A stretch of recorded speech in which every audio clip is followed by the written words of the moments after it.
Damai sejahtera Allah Bapa yang melampaui segala akal dan budimu, itulah yang memelihara hati dan pikiranmu sekalian. Di dalam nama Yesus Kristus Tuhan kita. Amin. Selamat hari Minggu Bapak Ibu Saudara-saudaraku. Selamat bertemu kembali dalam ibadah kita hari ini. Kita akan mendengarkan khotbah buat kita minggu hari ini, yaitu minggu ke-12 setelah Trinitatis, tanggal 7 September 2025. Dengan nats khotbah yang diambil dari Yeremia pasal yang ke-18, ayat yang pertama sampai ayat yang ke-11, dengan topik minggu memperbaiki tingkah langkah dan perbuatan. Saya mau bacakan firman Tuhan ini bagi kita. Mari kita dengarkan dan camkan ini dalam hatimu baik-baik. Firman yang datang dari Tuhan kepada Yeremia bunyinya, "Pergilah dengan segera ke rumah tukang periuk. Di sana aku akan memperdengarkan perkataan-perkataanku kepadamu." Lalu pergilah aku ke rumah tukang periuk, dan kebetulan ia sedang bekerja dengan pelarikan. Apabila bejana yang sedang dibuatnya dari tanah liat di tangannya itu rusak, maka tukang periuk itu mengerjakannya kembali menjadi bejana lain menurut apa yang baik pada pemandangannya. Kemudian datanglah firman Tuhan kepadaku, bunyinya, "Masakan aku tidak dapat bertindak kepada kamu seperti tukang periuk ini, hai kaum Israel?" Demikianlah firman Tuhan. "Sungguh seperti tanah liat di tangan tukang periuk, demikianlah kamu di tanganku, hai kaum Israel. Ada kalanya aku berkata tentang suatu bangsa dan tentang suatu kerajaan, bahwa aku akan mencabut, merobohkan, dan membinasakannya. Tetapi apabila bangsa yang terhadap siapa aku berkata demikian telah bertobat dari kejahatannya, maka menyesallah aku, bahwa aku hendak menjatuhkan malapetaka yang kurancangkan itu terhadap mereka. Ada kalanya aku berkata tentang suatu bangsa dan tentang suatu kerajaan, bahwa aku akan membangun dan menanam mereka. Tetapi apabila mereka melakukan apa yang jahat di depan mataku dan tidak mendengarkan suaraku, maka menyesallah aku, bahwa aku hendak mendatangkan keberuntungan yang kujanjikan itu kepada mereka. Sebab itu katakanlah kepada orang Yehuda dan kepada penduduk Yerusalem, beginilah firman Tuhan. Sesungguhnya aku ini sedang menyiapkan malapetaka terhadap kamu dan merancangkan rencana terhadap kamu. Baiklah kamu masing-masing bertobat dari tingkah langkahmu yang jahat, dan perbaikilah tingkah langkahmu dan perbuatanmu." Demikianlah firman Tuhan.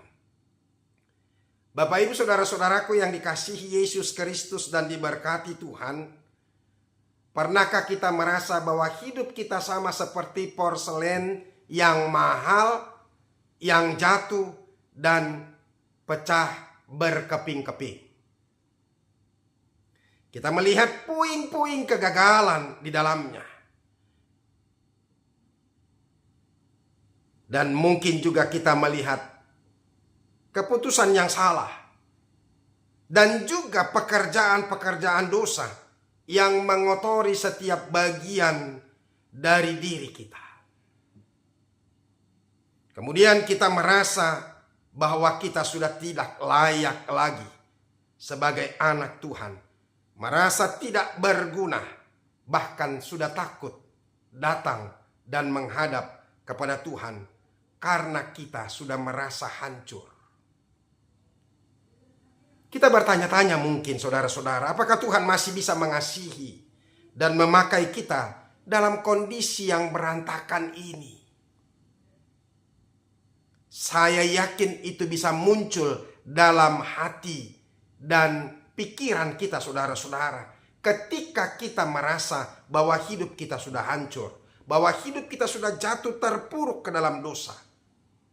Atau mungkin kita juga bertanya-tanya, apakah masih ada harapan untuk memulai kembali kehidupan kerohanian kita? Bapak Ibu Saudara-saudara, bukankah kita sudah terlalu sering jatuh dan bangkit, lalu jatuh lagi? Itu kan yang sering terjadi dalam kehidupan kita. Karena seringnya kita jatuh, maka kita merasa, saya kurang yakin Tuhan masih menerima aku. Bapak Ibu Saudara-saudara, firman Tuhan pagi ini datang untuk menjawab pertanyaan-pertanyaan yang paling dalam hati kita. Firman Tuhan hari ini tidak datang untuk menghakimi kita dengan segala keterpurukan kita, dengan segala apa yang terlanjur, dosa-dosa yang begitu menjijikan yang sudah kita lakukan, saudara-saudara. Tetapi Dia melainkan memberikan pengharapan yang baru, sebuah janji bahwa di tangannya bahkan hidup yang paling hancur sekalipun bisa diubah menjadi karya seni yang paling indah. Sekali lagi saya mau mengatakan kepada kita Bapak Ibu Saudara-saudara, dan camkan baik-baik, bahkan hidup yang paling hancur sekalipun bisa diubah menjadi hidup yang indah, seakan-akan menjadi karya seni yang paling agung dan paling mulia. Supaya jangan ada dari seorang pun dari antara kita yang merasa bahwa Tuhan sudah tidak memaafkan aku, Tuhan sudah tidak menginginkan aku bahkan sudah dibuangnya. Oleh karena itu Bapak Ibu Saudara-saudara, mari kita renungkan firman Tuhan yang datang buat kita hari ini dari Yeremia pasal yang ke-18 ayat 1 sampai 11 ini. Bapak Ibu Saudara-saudara, sebelum kita mau melihat jauh tentang khotbah ini, saya akan membukakan pikiran kita dulu terlebih dengan mendengarkan sebuah ilustrasi ini. Seorang seniman mozaik yang sangat terampil. Suatu hari ia melihat tumpukan botol dan pecahan kaca di tempat sampah. Tumpukan botol dan pecahan kaca di tempat sampah, artinya tempat-tempat yang kotor. Pecahan-pecahan itu kotor, tajam, dan tidak beraturan. Dan orang-orang lain melihat itu sebagai sampah yang tidak berguna dan berbahaya sekali. Tempat itu sering sekali dihindari oleh banyak orang untuk datang dan melihatnya.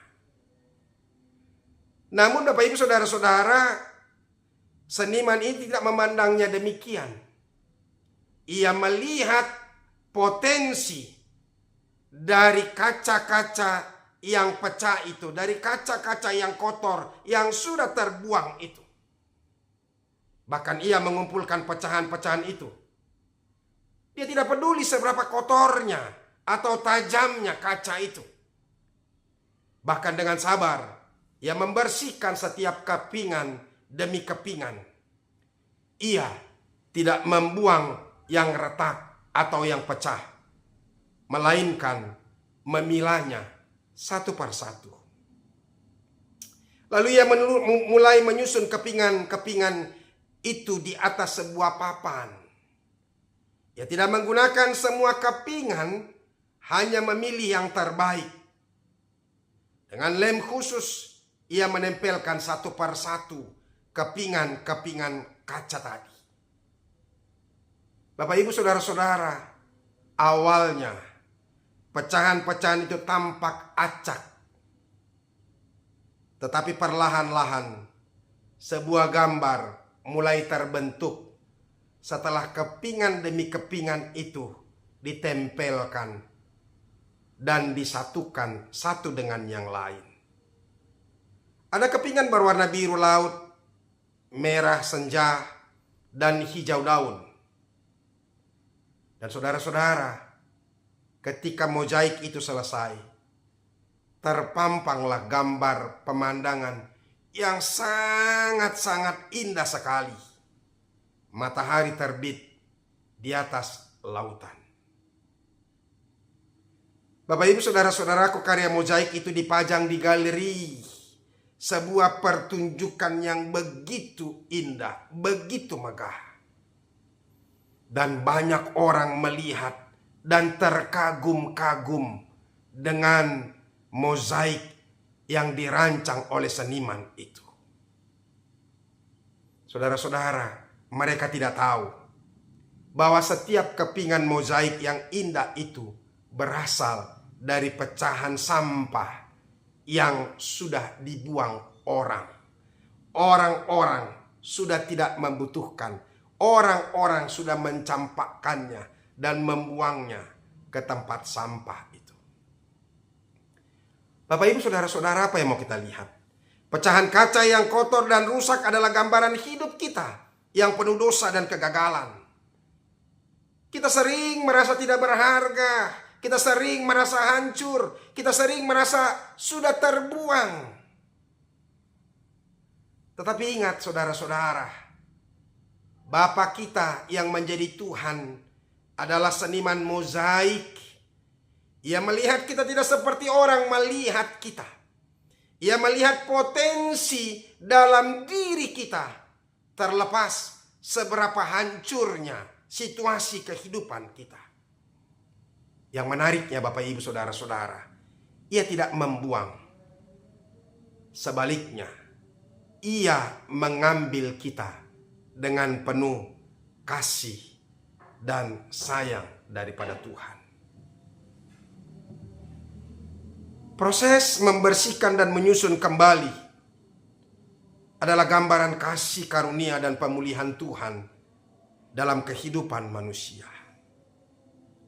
Ia dengan sabar membersihkan kotoran demi kotoran, dosa-dosa kita, menghaluskan sisi-sisi tajam dalam karakter-karakter kita, dan menata kembali hidup kita.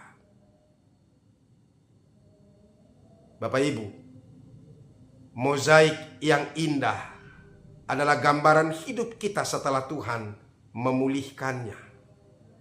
Kita menjadi karya seni di tangan Tuhan yang dipakainya untuk memancarkan kemuliaannya. Karya seni mozaik seperti ini bukan hanya sekedar hiasan belaka, tetapi juga memiliki pesan moral yang sangat-sangat kuat.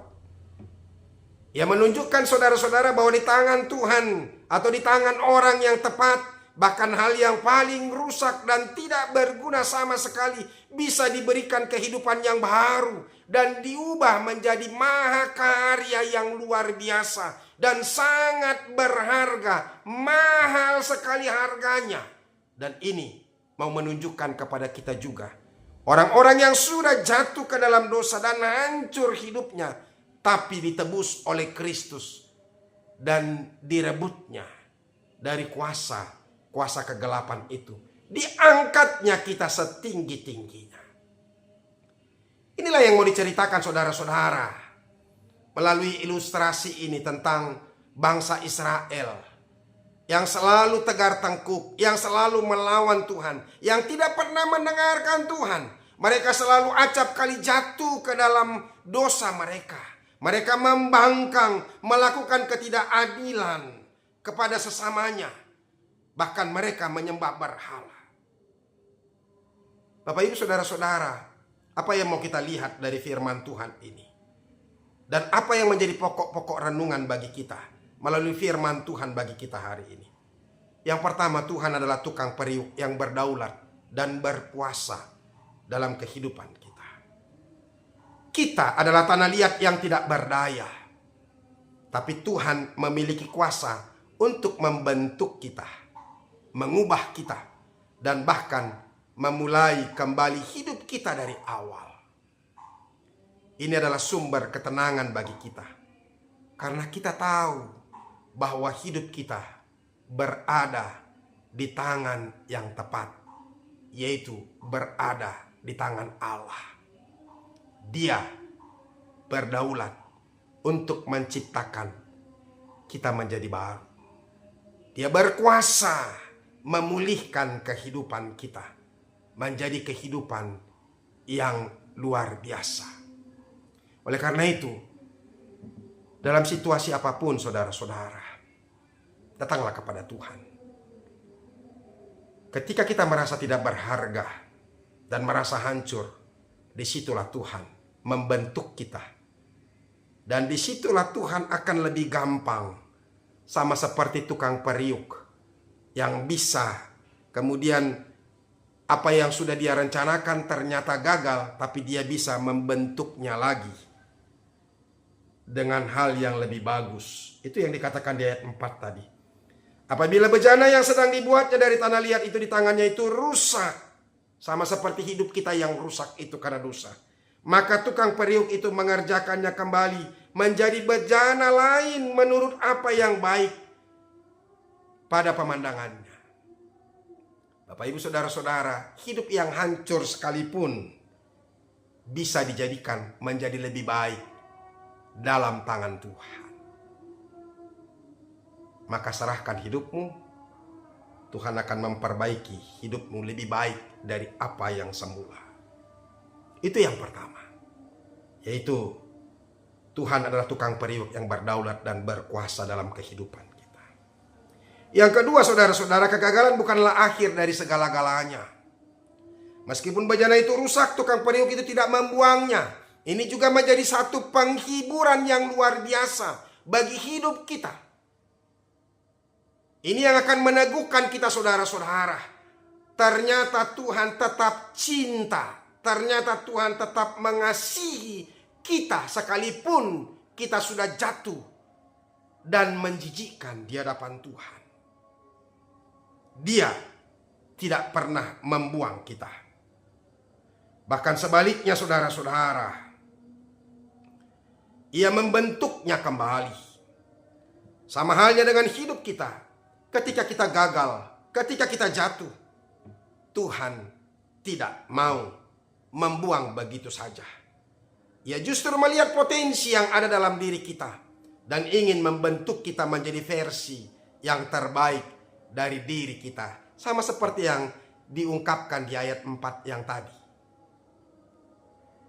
Bapak ibu saudara-saudara, mungkin kita merasa hancur dalam hidup ini dan tidak berguna, tapi Tuhan memberikan penghiburan yang luar biasa. Sehingga ketika engkau merasa hancur pun, Tuhan masih memulihkan engkau. Yang ketiga, saudara-saudara, pertobatan adalah kunci pemulihan. Allah tidak memaksa kita, tetapi Ia menunggu kita untuk kembali kepadanya dengan sukarela. Walaupun ada saatnya memang pintu itu tertutup, tapi kesabaran Tuhan itu sama seperti samudra yang luas, sama seperti langit yang begitu lebar. Itulah kesabaran Tuhan. Ketika kita bertobat, Ia akan berbalik dari rencana hukumannya dengan menggantinya dengan berkat dan pemulihan. Pertobatan yang sejati akan membawa kedamaian dan sukacita yang kekal. Saudara-saudara, tidak penting seberapa besarnya dosamu, tidak penting seberapa hancurnya engkau, tapi Tuhan mau engkau datang dan kembali kepadanya, bertobat. Itu yang paling penting. Sebab Tuhan menginginkan pertobatan orang yang berdosa dan kembali mengenal Dia serta mengikuti Dia dan taat kepadanya. Maka saudara-saudara, bertobatlah. Jangan keraskan hatimu. Ini yang menjadi persoalan dalam kehidupan kita. Sudah jahat, keras kepala, keras tegar tengkuk lagi. Jangan sampai waktu dan kesempatan yang Tuhan berikan melalui kesabarannya, melalui anugerahnya itu hilang dari hadapan kita. Sadar akan diri, itu penting. Dulu saya pernah mengatakan apa yang dikatakan oleh Syafi'i Ma'arif, seorang tokoh atau ulama, kalau nggak salah dari Muhammadiyah, yang begitu luar biasa, itu menginspirasi. Ya, ada begitu banyak orang merasa benar di jalannya yang salah. Bapak ibu saudara-saudara, jangan merasa benar ketika kita sudah melakukan kesalahan.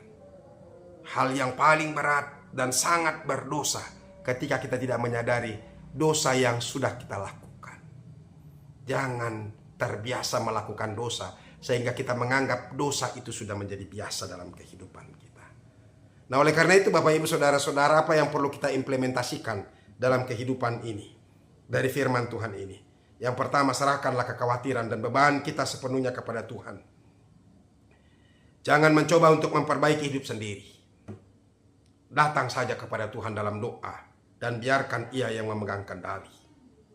Ia adalah tukang periuk dan ahlinya. Ia tahu persis bagaimana Ia membentuk hidup kita menjadi sesuatu yang indah. Yang kedua, jangan takut untuk mengakui kesalahan. Ini penting. Melakukan kesalahan itu satu hal. Tapi mengakui kesalahan kita itu hal yang luar biasa dan gentleman. Meminta maaf itu juga hal yang lebih luar biasa. Akui kesalahanmu dan jangan takut mengakui kekurangan. Datanglah kepada Tuhan dengan jujur, akui dosa-dosa kita dan mohonlah pengampunan. Tuhan akan membasuh kita dan menjadikan kita kudus kembali. Yang ketiga, ambillah langkah-langkah nyata untuk berubah. Pertobatan tidak berhenti pada pengakuan dosa. Ia harus diikuti dengan tindakan nyata. Jika kita sering berbohong, mulailah berkata-kata jujur. Jika kita sering mengeluh, mulailah berkata atau bersyukur. Hidup yang berubah adalah bukti dari pertobatan yang sejati. Bapak Ibu Saudara-saudaraku yang dikasihi Yesus Kristus, di tengah kebisingan dunia yang penuh dengan kegelisahan, mari kita renungkan firman Tuhan ini dalam-dalam. Mari kita datang kepadanya dan berkata, Tuhan, inilah aku. Jadikanlah aku bejana yang Engkau kehendaki. Ketika kita melakukan ini, kita akan merasa damai sejahtera melingkupi hati dan pikiran kita. Sukacita yang luar biasa dan penghiburan yang datang dari tangan Sang tukang periuk yang penuh kasih itu akan menyertai kehidupan kita. Amin. Mari kita berdoa. Terima kasih untuk penghiburan yang Tuhan berikan kepada kami. Atas perasaan kehancuran yang sudah terjadi. Karena dosa-dosa kami yang begitu banyak dan berulang-ulang kami lakukan. Tapi Engkau tetap mengasihi dan menerima kami, bahkan tidak membuang kami. Ini adalah janji peneguhan buat bangsamu Israel dan bagi kami juga umat-Mu. Terima kasih ya Tuhan. Amin. Bapak Ibu Saudara-saudara yang sudah dengarkan firman Tuhan, Tuhan mengasihi. Camkan itu baik-baik. Sekalipun engkau berdosa, sekalipun kita berdosa, Tuhan masih mengasihi kita dan tidak pernah membuang kita. Datanglah dan bertobatlah kepadanya. Sampai ketemu. Salam.